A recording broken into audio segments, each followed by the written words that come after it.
Assalamualaikum warahmatullahi wabarakatuh. Perkenalkan, saya Faradina Amelia. Pada kesempatan kali ini akan membawakan hasil BSc saya yang berjudul Keratitis Punctata Oculis Sinistra bersama Dr. Prima Mayasari, spesialis mata konsultan subspesialis glaukoma selaku pembimbing. Jadi, keratitis adalah peradangan pada kornea yang dapat memberikan manifestasi klinis seperti mata merah, rasa silau, rasa mengganjal yang disertai dengan penurunan visus. Untuk menegakkan diagnosisnya, dapat dilakukan anamnesis, pemeriksaan fisik, dan pemeriksaan penunjang. Saat melakukan anamnesis, setelah pasien masuk dalam ruangan, kita ucapkan salam dan perkenalkan diri secara sopan. Kemudian atur posisi duduk penderita dan kita tanyakan identitas penderita. Kemudian tanyakan keluhan utama.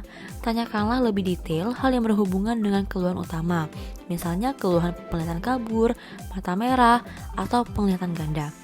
Jika pasien mengeluhkan mata merah, kita tanyakan terjadi pada satu mata atau di kedua mata. Kemudian didahului oleh trauma atau tidak, apakah disertai oleh penglihatan kabur atau tidak. Lalu tanyakan juga deskripsi keluhan utama. Misalnya sudah berapa lama keluhan berlangsung, kemudian terjadi onsetnya tiba-tiba atau perlahan. Kemudian apakah keluhan konstan atau makin memberat. Kemudian tanyakan juga aktivitas saat keluhan timbul dan kondisi yang memperberat atau memperingan keluhan.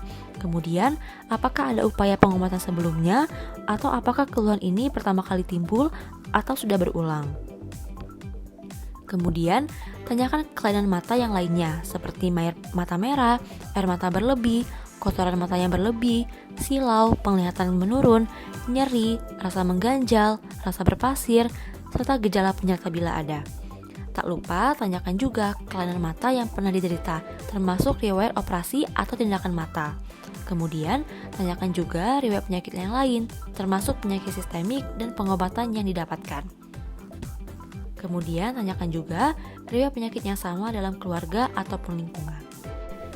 Setelah melakukan anamnesis, kita lanjutkan ke pemeriksaan fisik, baik itu generalis maupun pemeriksaan oftalmologis. Sebelumnya, kita lakukan 6 langkah cuci tangan terlebih dahulu. Pemeriksaan oftalmologis. Yang pertama kita lakukan adalah pemeriksaan visus. Ruang pemeriksaan jangan terlalu terang, kemudian kita minta pasien untuk duduk pada jarak 5 atau 6 meter dari optotip Snellen. Kemudian kita periksa mata pasien yang memiliki keluhan terlebih dahulu, yaitu mata kirinya. Dan mata kanan pasien kita minta untuk menutup matanya dengan telapak tangan tanpa menekan bola mata. Kemudian kita minta penderita untuk menyebutkan huruf, angka, atau simbol yang ditunjuk. Tunjuklah huruf, angka, atau simbol pada optotip Snellen dari atas ke bawah. Tentukan visus penderita sesuai dengan hasil pemeriksaan. Jika pasien belum mampu mencapai visus 6/6 pada pemeriksaan tanpa pinhole, maka lanjutkan pemeriksaan dengan pinhole untuk melihat apakah ada kemajuan atau tidak. Kemudian, lakukan hal yang sama pada mata kanan pasien.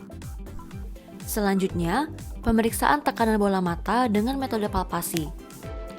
Pemeriksa duduk berhadapan dengan penderita dengan jarak jangkauan tangan pemeriksa sekitar 25-30 cm. Kemudian, mintalah penderita untuk melirik ke bawah dan mulailah pemeriksaan dari mata kanan. Kedua jari telunjuk berada pada palpebra superior. Ibu jari, kelingking, jari manis dan jari tengah memfiksasi di daerah tulang sekitar orbita. Kemudian, jari telunjuk secara bergantian menekan bola mata melalui palpebra dan merasakan besarnya tekanan bola mata. Kemudian, prosedur yang sama dilakukan pula pada mata kiri penderita. Pemeriksaan tekanan bola mata juga dapat dilakukan dengan menggunakan alat NCT. Pemeriksaan kedudukan bola mata. Pasien duduk dan memandang objek yang letaknya jauh. Nyalakan senter dari jarak 60 cm tepat di depan glabella penderita. Perhatikan refleks sinar pada kornea. Bila simetris, berarti pasangan bola mata dalam orbita sejajar. Tampak pantulan sinar di tengah pupil sedikit ke medial.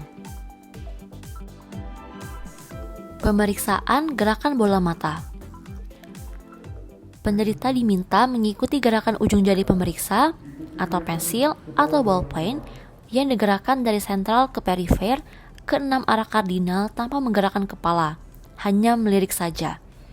Diperhatikan gerakan kedua mata, keduanya bebas ke segala arah ataukah ada yang tertinggal. Khusus untuk melihat gerakan bola mata ke bawah, jangan lupa angkatlah kedua kelopak atas dengan ibu jari dan jari telunjuk.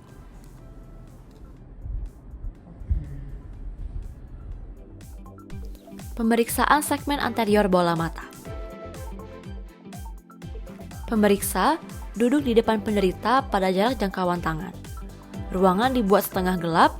Gunakan senter yang diarahkan ke mata penderita dengan posisi senter 45 hingga 60 derajat dari temporal mata yang akan diperiksa, dimulai pada mata kanan. Lakukan pemeriksaan segmen anterior bola mata, dimulai dari kelopak mata, lebar visura palpebra, dan posisi bola mata.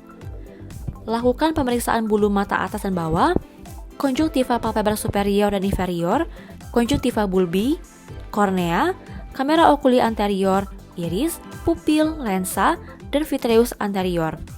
Periksalah refleks pupil direct dan indirect. Selain itu, pemeriksaan segmen anterior bola mata dapat juga dilakukan dengan menggunakan slit lamp, dimulai dari mata kanan, kemudian dilanjutkan dengan mata kiri. Pemeriksaan segmen posterior. Persiapkan alat untuk pemeriksaan segmen posterior bola mata atau direct ophthalmoscope. Ruangan dibuat setengah gelap dan pupil penderita dibuat midriasis dengan tetes mata midriatil.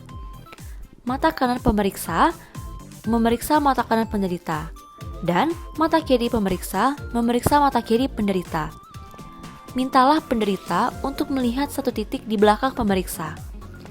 Arahkan funduskopi ke pupil dari jarak 25-30 cm untuk melihat refleks fundus pada penderita.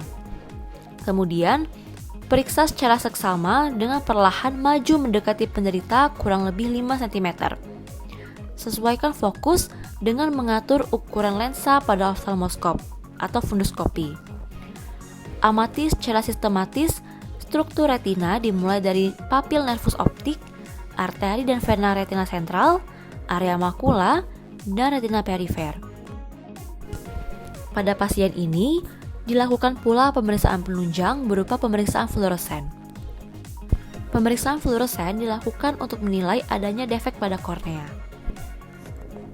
Caranya adalah, yang pertama, mata ditetes dengan pantokain 0,5% sebanyak 1 tetes pada mata yang ingin diperiksa. Kemudian, zat warna fluoresen diteteskan sebanyak 1 tetes pada mata yang ingin diperiksa. Lalu, zat warna yang diirigasi dengan menggunakan aqua bides atau larutan garam fisiologis sampai air mata tidak berwarna hijau lagi. Lalu, kornea dilihat dengan seksama dengan menggunakan lampu biru atau slit lamp apakah ada area yang berwarna hijau atau tidak. Dari anamnesis didapatkan keluhan utama berupa sejak 3 hari yang lalu pasien mengeluh mata kirinya merah. Kemudian, untuk riwayat perjalanan penyakitnya, sejak 7 hari yang lalu, pasien mengeluhkan mata kirinya terbentur serangga pada saat menyetir. Selepas itu, mata kirinya merah, nyeri, seperti ada yang mengganjal, penglihatannya kabur, dan silau bila terkena cahaya. Pasien sempat membeli obat tetes mata di apotik, namun keluhan tidak membaik. Kemudian, 3 hari sebelum ke rumah sakit, mata kiri pasien semakin merah, berair-air, makin terasa mengganjal, nyeri, penglihatan kabur, dan silau jika terkena cahaya. Kemudian, pasien juga mengaku terdapat sekret yang berlebihan pada mata kiri, terutama pada pagi hari. Pasien sempat mengucek-ngucek mata kirinya, namun riwayat mencuci mata dengan air keran tidak ada, sulit membuka dan menutup mata tidak ada, mual muntah nyeri kepala juga tidak ada. Pasien juga sempat meneteskan kembali obat tetes mata yang dibelinya di apotik, namun keluhan tidak membaik. Akhirnya, pasien berobat ke rumah sakit untuk ditata laksana lebih lanjut.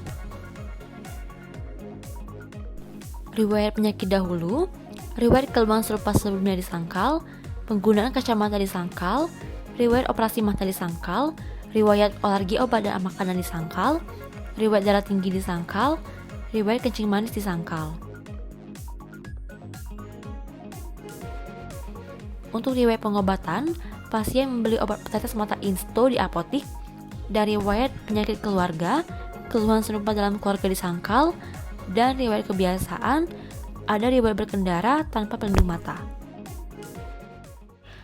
Pada pemeriksaan hasil oftalmologis, didapatkan penurunan visus pada mata kiri pasien berupa 6/12 dengan pinhole negatif. Artinya, penglihatan penurunan pada pasien bukan disebabkan karena gangguan refraksi. Kemudian, pada gambaran bola mata pasien, didapatkan pada okulis sinistra, terdapat injeksi konjungtiva, dan terdapat hasil fluoresan positif punktata multiple di seluruh permukaan kornea. Pada pemeriksaan segmen anterior, didapatkan hasil yang abnormal pada konjungtiva dan kornea. Pada konjungtiva okuli dextra dan sinistra terdapat injeksi konjungtiva, dan pada kornea okuli sinistra didapatkan hasil fluoresan tes positif punktata multiple di seluruh permukaan kornea. Hasil pemeriksaan segmen posterior didapatkan refleks fundus, papil, makula, dan retina dalam batas normal pada kedua mata. Berdasarkan hasil anamnesis dan pemeriksaan fisik dan pemeriksaan penunjang, didapatkan diagnosis kerjanya adalah keratitis punctata et causa suspek bakteri oculi sinistra. Terapi yang dapat diberikan meliputi KIE dan farmakologis. Untuk KIE, kita jelaskan kepada pasien mengenai diagnosis dan kemungkinan prognosis dari penyakit yang dialaminya. Kemudian, edukasi juga untuk menghindari paparan debu dan hindari menggosok-gosok mata. Kemudian, edukasi pasien untuk menggunakan pelindung mata seperti kacamata saat akan berkendara. Selain itu, terapi farmakologis yang dapat diberikan adalah artificial tears seperti sendoliters 1 tetes per 4 jam pada kedua bola mata, dan antibiotik seperti levofloxacin MD 1 tetes setiap 4 jam pada mata kiri pasien. Prognosis pada keratitis punctata adalah bonam pada quad vitam, dubia ad bonam pada quad functionam, dan bonam pada quo asanationam. Sekian penjelasan singkat mengenai pemeriksaan oftalmologis dan keratitis punctata. Semoga ilmunya bermanfaat untuk kita semua. Terima kasih.